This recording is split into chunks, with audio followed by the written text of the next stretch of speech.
Red breaking చూస్తున్నాం. తెలంగాణలో సంచలనం సృష్టించిన ఫోన్ ట్యాపింగ్ కేసులో తొలి రెగ్యులర్ బెయిల్ లభించింది. ఈ కేసులో A4 నిందితుడిగా ఉన్న స్పెషల్ ఇంటెలిజెన్స్ బ్రాంచ్ అదనపు ఎస్పీ మేకల తిరుపతన్నకు సుప్రీంకోర్టు బెయిల్ మంజూరు చేసింది.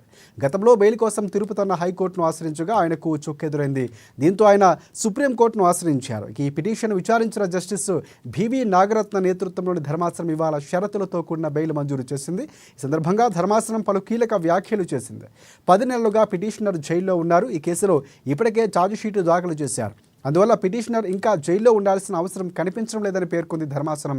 ట్రయల్కు పూర్తిగా సహకరించాలని, జాప్యం చేయడానికి ప్రయత్నించవద్దని పిటిషనర్ను హెచ్చరించింది. సాక్షులు ప్రభావితం చేసిన, ఆధారాలు చెరిపివేయడానికి ప్రయత్నించిన రాష్ట్ర ప్రభుత్వం బెయిల్ రద్దుకు కోర్టును ఆశ్రయించవచ్చని సూచించింది ధర్మాసనం. ఇక పాస్పోర్ట్ రద్దు సహా ఇతర బెయిల్ షరతులు అన్ని ట్రయల్ కోర్టు ఇస్తుందని న్యాయస్థానం తెలిపింది.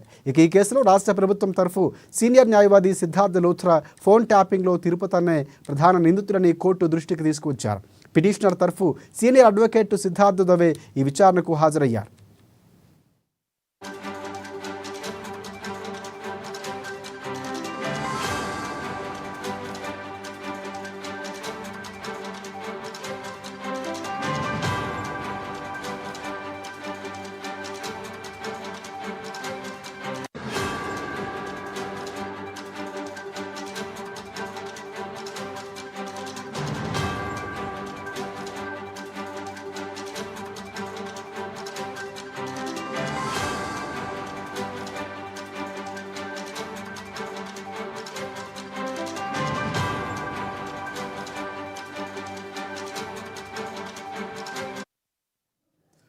రైట్. తెలంగాణలో సంచలనం సృష్టించిన ఫోన్ ట్యాపింగ్ కేసులో తొలి రెగ్యులర్ బెయిల్ లభించింది. ఈ కేసులో A4 నిందితుడిగా ఉన్న స్పెషల్ ఇంటెలిజెన్స్ బ్రాంచ్ అదనపు ఎస్పీ మేకల తిరుపతన్నకు సుప్రీంకోర్టు బెయిల్ మంజూరు చేసింది. గతంలో బెయిల్ కోసం తిరుపతన్న హైకోర్టును ఆశ్రయించగా ఆయనకు చుక్కెదురైంది.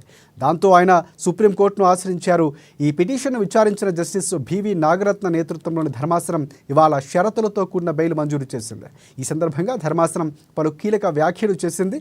10 నెలలుగా పిటిషనర్ జైల్లో ఉన్నారు. ఈ కేసులో ఇప్పటికే ఛార్జిషీటు దాఖలు చేశారు. అందువల్ల పిటిషనర్ ఇంకా జైల్లో ఉండాల్సిన అవసరం కనిపించడం లేదని పేర్కొంది ధర్మాసనం. ట్రయల్కు పూర్తిగా సహకరించాలని, జాప్యం చేయడానికి ప్రయత్నించవద్దని పిటిషనర్ను హెచ్చరించింది. సాక్షులు ప్రభావితం చేసిన, ఆధారాలు చెరిపివేయడానికి ప్రయత్నించిన రాష్ట్ర ప్రభుత్వం బెయిల్ రద్దుకు కోర్టును ఆశ్రయించవచ్చని సూచించింది. ఇక పాస్పోర్ట్ రద్దు సహా ఇతర బెయిల్ షరతులు అన్ని ట్రయల్ కోర్టు ఇస్తుందని న్యాయస్థానం తెలిపింది. ఈ కేసులో రాష్ట్ర ప్రభుత్వం తరఫున సీనియర్ న్యాయవాది సిద్ధార్థ లోథ్రా ఫోన్ ట్యాపింగ్లో తిరుపతన్నే ప్రధాన నిందితులని కోర్టు దృష్టికి తీసుకువచ్చారు. ఇక పిటిషనర్ తరఫు సీనియర్ అడ్వకేట్ సిద్ధార్థ దవే ఈ విచారణకు హాజరయ్యారు.